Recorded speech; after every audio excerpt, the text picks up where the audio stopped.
परम सत्कारयोग साध संगत जी, सारी रसना पवित्र कर लईए ते आखिए धन श्री सतगुरु जगजीत सिंह जी, धन श्री सतगुरु उदय सिंह जी। साध संगत जी, अज दी साखी दा सिलेख है, तू समरथ सरन जो तू राखै अपनी कलतार।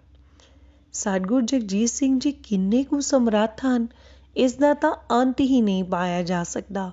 ਉਹ ਕਣ ਕਣ ਵਿੱਚ ਵਿਆਪਕ ਅਕਾਲ ਪੁਰਖ ਦਾ ਮਨੁੱਖੀ ਸਰੂਪ ਹਨ। ਉਹਨਾਂ ਨੂੰ ਮਨੁੱਖ ਸਮਝਣ ਵਾਲਿਆਂ ਲਈ ਇਹ ਸਾਖੀ ਇੱਕ ਖੁੱਲ੍ਹਾ ਚੈਲੰਜ ਹੈ।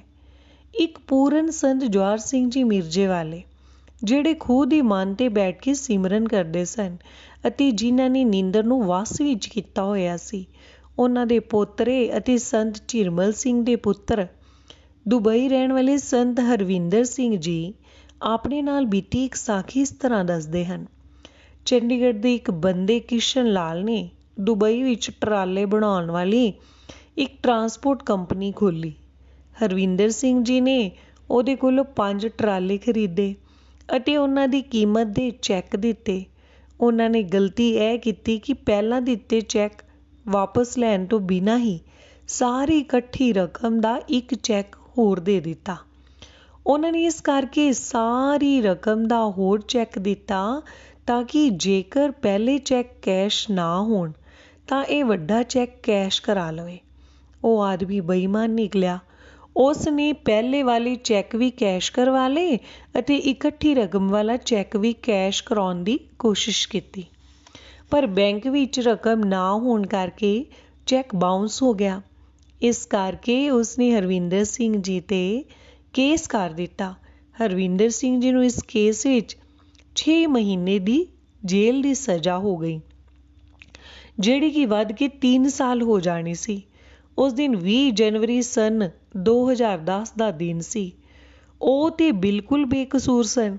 ਉਹ ਸਾਧੂ ਜਗਜੀਤ ਸਿੰਘ ਜੀ ਦੇ ਚਰਨਾਂ ਵਿੱਚ ਅਰਜ਼ਾ ਕਰਿਆ ਕਰਨ ਕਿ ਹੇ ਸਤਿਗੁਰੂ ਜੀ ਕਿਰਪਾ ਕਰੋ।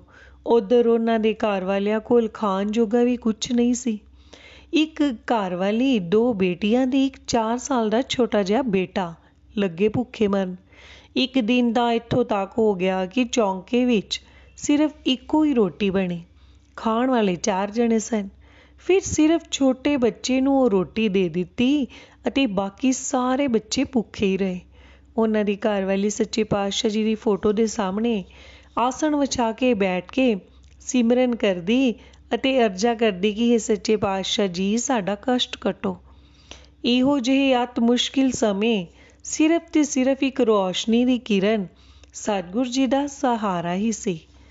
ਸਤਿਗੁਰ ਜੀ ਨੇ ਉਹਨਾਂ 'ਤੇ ਕਿਰਪਾ ਕਰਕੇ ਇੱਕ ਗੈਰ ਨਾਮਧਾਰੀ ਸਿੱਖ ਮਹਿੰਦਰ ਸਿੰਘ ਨੂੰ ਦਰਸ਼ਨ ਦੇ ਕੇ ਹੁਕਮ ਕੀਤਾ ਕਿ ਮੇਰੇ ਸਿੱਖ ਉੱਤੇ ਮੁਸੀਬਤ ਬਣੀ ਹੈ, ਉਸ ਦੀ ਸਹਾਇਤਾ ਕਰ।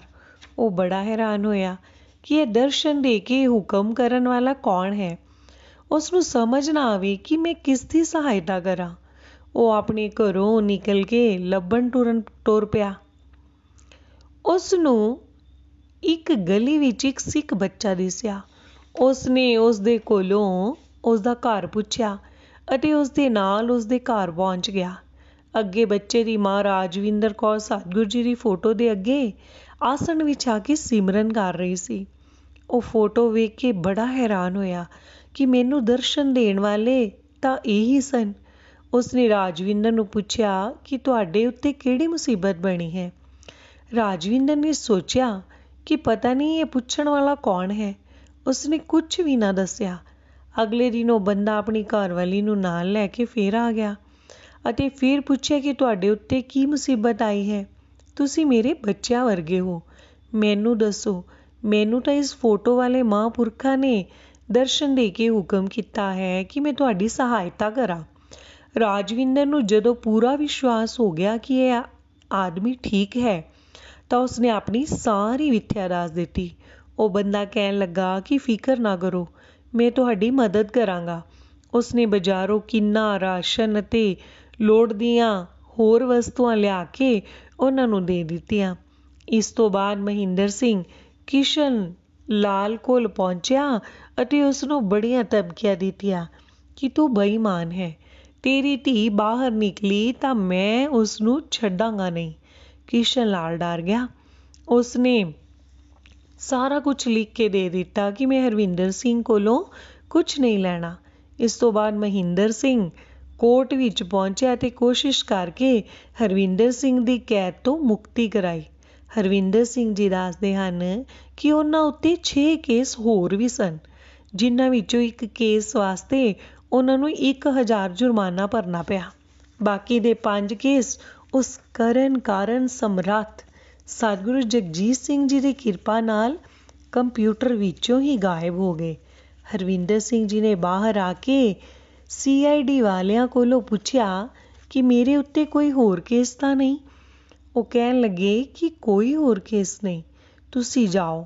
वो दसदे हन कि सच्चे पातशाह जी ने 10 अप्रैल नूं महिंद्र सिंह नूं दर्शन दे के हुक्म किता ਅਤੇ ਉਸੇ दिन मैनू जेल विच दर्शन दे के हुक्म किता कि तू 18 तारीख नूं बाहर आ जावेगा। जिस दिन वो बाहर आए उस दिन 18 अप्रैल ही सी। इहो जिहा कौतक घट वासी अकाल पुरख तो बगैर होर कौन कर सकता है। देशां विदेशां विच जेल दीआं बंद कोठड़ियां विच हस्पतालां विच कौन पहुंच सकता है। ਇਹ ਤਾਂ ਉਹੀ ਹੋ ਸਕਦਾ ਹੈ ਜਿਹੜਾ ਨਿਰਗੁਣ ਸਰੂਪ ਵਿੱਚ ਹਰ ਜਗ੍ਹਾ 'ਤੇ ਵਿਆਪਕ ਹੈ। ਆਓ ਉਸ ਭਗਵਾਨ ਦੇ ਸਰਗੁਣ ਸਰੂਪ ਸਤਿਗੁਰੂ ਜਗਜੀਤ ਸਿੰਘ ਜੀ ਦੇ ਪਵਿੱਤਰ ਚਰਨਾਂ 'ਤੇ ਨਮਸਕਾਰ ਕਰ ਲਈਏ। ਉਹ ਕਿਰਪਾ ਕਰਨ ਸਾਨੂੰ ਆਪਣੇ ਸਰੂਪ ਦੀ ਲਖਤਾ ਕਰਾਉਣ। ਹਰਵਿੰਦਰ ਸਿੰਘ ਜੀ ਜੇਲ੍ਹ ਵਿੱਚ ਰਹਿੰਦਿਆਂ ਸਤਿਗੁਰੂ ਜੀ ਦਾ ਇੱਕ ਹੋਰ ਕੌਤਕ ਦੱਸਦੇ ਹਨ ਕਿ ਜੇਲ੍ਹ ਵਿੱਚ ਇੱਕ ਮੰਜੀ ਉੱਤੇ ਇੱਕ ਮੁਸਲਮਾਨ ਕੈਦੀ ਬੜਾ ਹੀ ਬਿਮਾਰ ਸੀ।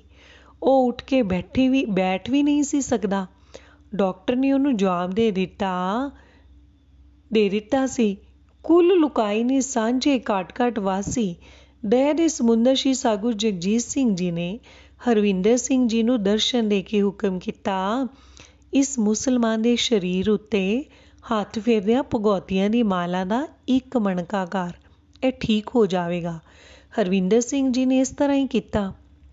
ਉਹ ਮੁਸਲਮਾਨ ਉੱਠ ਕੇ ਬੈਠ ਗਿਆ ਅਤੇ ਕਹਿਣ ਲੱਗਾ ਕਿ ਮੈਂ 75% ਠੀਕ ਹੋ ਗਿਆ ਹਾਂ।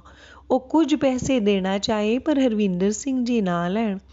ਅਖੀਰ ਉਸਨੇ 30 ਰੁਪਏ ਦੇ ਕੇ ਕਿਹਾ ਕਿ ਜਿੰਨਾ ਗੁਰੂ ਜੀ ਦੀ ਕਿਰਪਾ ਦੇ ਨਾਲ ਮੈਂ ਠੀਕ ਹੋਇਆ ਹਾਂ, ਇਹ ਪੈਸੇ ਉਹਨਾਂ ਦੀ ਭੇਟਾ ਕਰ ਦਿਆ ਜੇ।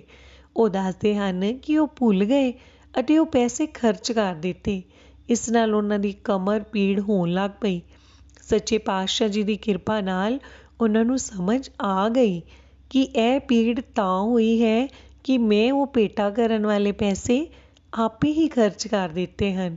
ਉਹਨਾਂ ਨੇ ਭੁੱਲ ਬਖਸ਼ਾਈ ਅਤੇ ਉਹਨਾਂ ਦੀ ਕਮਰ ਦਰਦ ਵੀ ਠੀਕ ਹੋ ਗਈ। ਉਹਨਾਂ ਨੇ ਇਹ ਸਾਖੀ ਮੈਨੂੰ ਅਕਤੂਬਰ ਵਿੱਚ ਸੁਣਾਈ ਅਤੇ ਕਹਿਣ ਲੱਗੇ ਕਿ ਅਜੇ ਮੈਂ ਉਹ ਪੈਸੇ ਮੱਥਾ ਟੇਕਣੇ ਹਨ। ਉਹਨਾਂ ਦਿਨਾਂ ਵਿੱਚ ਉਹ ਅੱਸੂ ਦੇ ਮੇਲੇ 'ਤੇ ਭੈਣੀ ਸਾਹਿਬ ਆਏ ਹੋਏ ਸਨ। ਧੰਨ ਧੰਨ ਹਨ ਕੁੱਲ ਲੁਕਾਈ ਦੇ ਸਾਂਝੇ ਅਕਾਲ ਪੁਰਖ ਸੱਚੇ ਪਾਤਸ਼ਾਹ ਸਤਿਗੁਰੂ ਜਗਜੀਤ ਸਿੰਘ ਜੀ।